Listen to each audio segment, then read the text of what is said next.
Hello mga kakusina, tara samahan niyo ako, gawa tayo ng pang-merienda na masarap. So ayan, hindi puro lang gulay ang gagawin natin sa kalabasa or pumpkin. Pwede naman pala natin itong gawin pang merienda.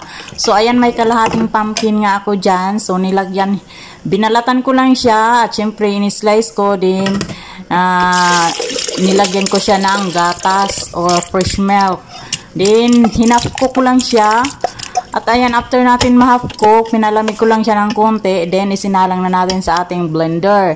Tapos nilagyan ko siya ng melted butter, sugar, tapos 2 itlog, tapos salt, at saka yeast, or pwede rin gumamit kayo ng baking powder.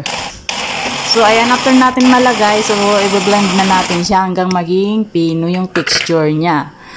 So after nga natin yan ma-blend, so ilagay na natin siya sa ating bowl. So ayan, naglagay ako ng 1 cup ng harina, dinilagay na natin yung ating blended na pumpkin.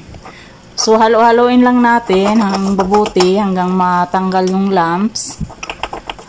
Tapos medyo dry, kaya dinagdagan ko siya ng 1 cup or 200 ml pa rin na gatas. So halo-haloin lang natin siya ng mabuti. Ayan, at syempre binalik ko yan sa ating blender ulit para magiging pino talaga yung ating mixture. So ayan, i-blend natin siya ulit mga kakusina. So mga 3 minutes lang na pag-blend, ayan.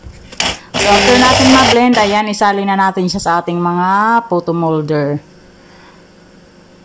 Ayan. Then, after natin yan malagay, so, lutuin lang natin siya ng 15 minutes sa kumukulo ng tubig. Ayan.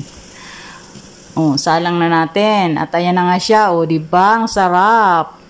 So, first salang yan. Ang pangalawang salang ko. Ayan. Ang sarap mga kusina. At ayan lang for today's video. Thank you for watching.